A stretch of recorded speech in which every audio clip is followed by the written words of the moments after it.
Hello，大家好。大家近排有冇諗住換一部新 iPad 呢？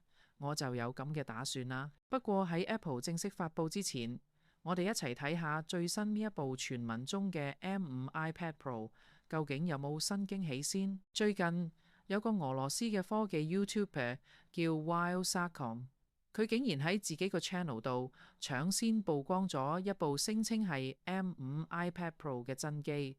哇，真定假啊？我哋即刻嚟睇下佢爆咗啲咩料。首先，如果你係期待一個全新設計，咁可能要失望啦。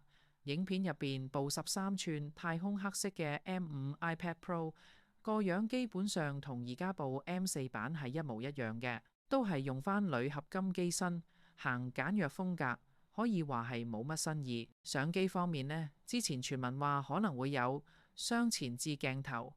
但係影片見到都係得一粒，後面個相機模組亦都冇咩明顯變化。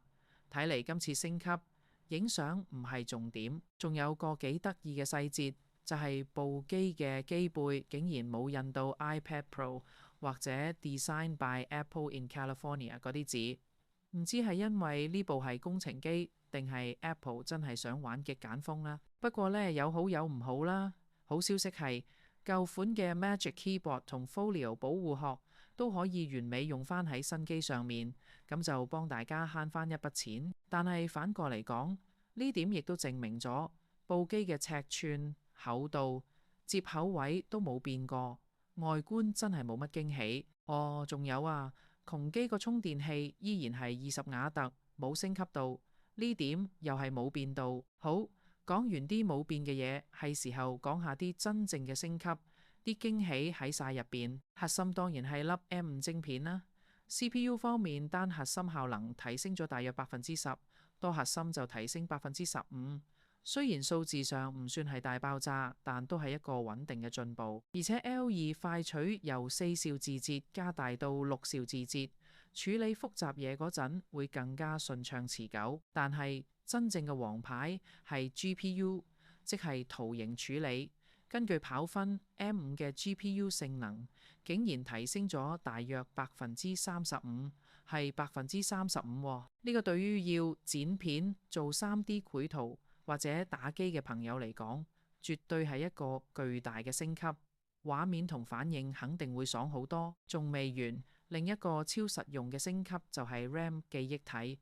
爆料話256吉字節儲存空間嘅入門版 RAM 會由上一代嘅8吉字節大幅提升到12吉字節。對於我哋呢啲中意同時開幾個大 app 嘅專業用家嚟講，呢個簡直係福音。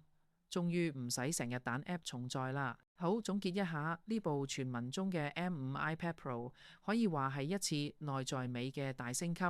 如果你追求外觀，可能會覺得冇驚喜。但係如果你係一個追求極致效能嘅專業人士、創作者或者遊戲玩家，咁 GPU 性能大提升35%，同埋入門版 RAM 加到12吉字節，呢兩點絕對係致命嘅吸引力。簡單嚟講，佢就好似一架換咗副超勁引擎嘅跑車，雖然個殼冇變，但一踩油門你就知，完全係兩回事。影片仲提到部機嘅電池生產日期係2025年8月，似乎真係就快量產，好大機會喺今年10月發佈會同大家見面。